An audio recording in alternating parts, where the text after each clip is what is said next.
భారతదేశంలో హిందువులు మెజారిటీలు కాదు. హిందూ మతానికి చెందిన వారు కులాలు, భాషలు, ప్రాంతాలుగా విడిపోయారు. ఇవి జనసేనాని పవన్ కళ్యాణ్ కమెంట్స్. 2011లో జనాభా లెక్కల ప్రకారంగా భారతదేశంలో 79.8% మంది హిందువులు ఉన్నారు.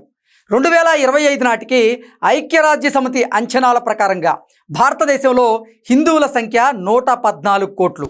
వీరంతా భాషలు, ప్రాంతాలు, కులాల వారీగా విడిపోయిన కారణంగా హిందువుల మెజారిటీ అనేది మిథ్యగానే మిగిలిపోయిందని పవన్ కళ్యాణ్ అభిప్రాయం. సెక్యులరిజం పేరుతో హిందూ మతాన్ని, హిందువులను టార్గెట్ చేయడాన్ని వ్యతిరేకిస్తూ ఆయన ఈ వ్యాఖ్యలు చేశారు. ఎక్కడో ఫ్రాన్స్లో ఎవరో కార్టూన్ గీస్తే ఇక్కడ గొడవ చేసే వాళ్ళకి సెక్యులరిస్ట్ అని చెప్పుకునేటువంటి వాళ్ళు ఫుల్ సపోర్ట్ ఇస్తారు. ఇజ్రాయిల్లో 2 వర్గాల మధ్య యుద్ధం జరిగితే వారిలో ఒక వర్గానికి ఇక్కడ ఉన్నటువంటి అదే మతం వాళ్ళు సపోర్ట్ చేస్తే అదే సెక్యులరిస్టులు అండగా వారికి నిలబడతారు. మత మార్పిడి ద్వారా హిందూ మతంపై డైరెక్ట్ అటాక్ చేసే వాళ్ళకి ఈ సోకాల్డ్ సెక్యులరిస్టులు కాపు కాస్తూ ఉంటారు. కానీ మా గుడిలో విగ్రహం తల నరికేశారు, మా పుణ్యక్షేత్రంలో ప్రసాదాలని కల్తీ చేశారంటే హిందువులపై మతోన్మాదులు అనేటువంటి ముద్ర వేసేది కూడా ఈ సెక్యులరిస్టులే.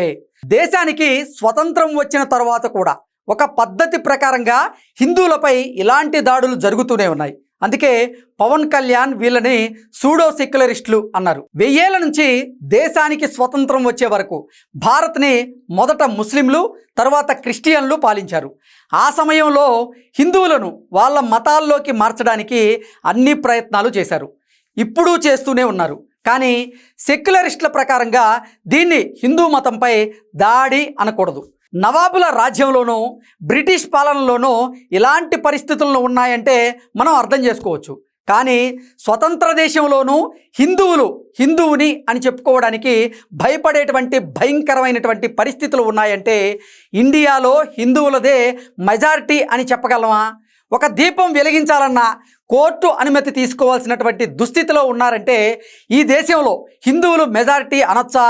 సనాతన ధర్మాన్ని వైరస్లా తుడిచిపెట్టేస్తానని ధైర్యంగా మాట్లాడినా అలాంటి వాళ్ళపై ఏగ కూడా వాళ్ళనివ్వకుండా వ్యవస్థలు వారిని కాపాడుతున్నాయంటే ఈ దేశంలో హిందువులు మెజారిటీ అని ఎలా చెప్పాలి?